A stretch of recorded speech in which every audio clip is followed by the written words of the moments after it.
This is Roger Hibbert and his beautiful wife Elizabeth, and today we're in the 1,000 years. So you see, I have the persuasion, but this is the gospel. What I'm trying to say is the gospel is what's important. The belief in Jesus Christ is what's important.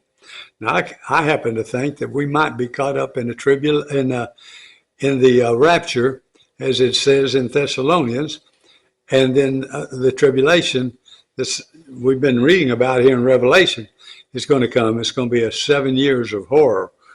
The first 3.5 years, not so bad, but the last 3.5 years are going to be horrible. And then at the end of the 7 years, there's going to be an Armageddon, and Christ is going to come, and we're going to come with him to rule on the earth with him for 1,000 years.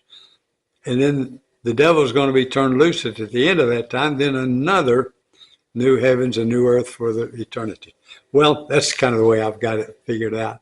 But like I say, the main thing is the living waters from Jesus Christ. That's what's important. Well, this is all important, but that's of supreme importance. Then I saw an angel coming down from heaven, holding in his hand the key to the bottomless pit and a great chain. And he seized the dragon, that ancient serpent who is the devil and Satan, and bound him for 1,000 years. So for 1,000 years, it's going to be nice on this earth.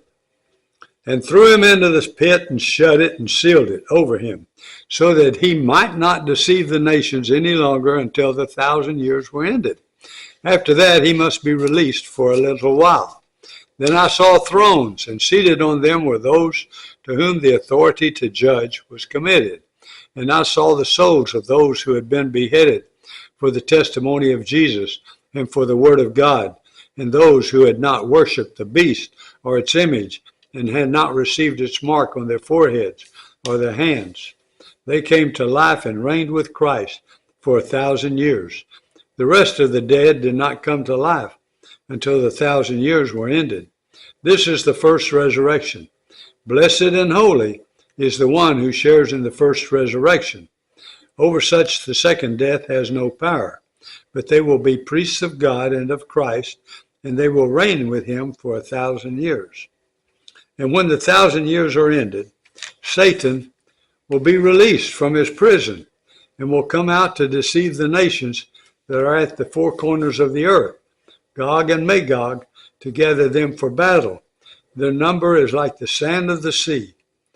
And they have marched up over the broad plain of the earth and surrounded the camp of the saints and the beloved city. But fire came down from heaven and consumed them.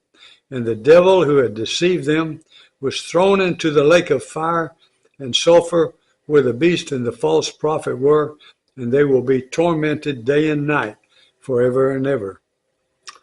Then I saw a great white throne, and him who was seated on it. From his presence, earth and sky fled away, and no place was found for them. And I saw the dead, great and small, standing before the throne, and books were opened. Then another book was opened, which is the book of life. And the dead were judged by what was written in the books, according to what they had done. And the sea gave up the dead who were in it. Death and Hades gave up the dead who were in them. And they were judged, each one of them, according to what they had done. Then death and Hades were thrown into the lake of fire. This is the second death, the lake of fire. And if anyone's name was not found written in the book of life, he was thrown into the lake of fire. Let's all be sure we're in that book of life, which was written before the foundation of the world. How do we know we're going to be in it? Well, we accept Christ. That's how. Thank you. Bye-bye.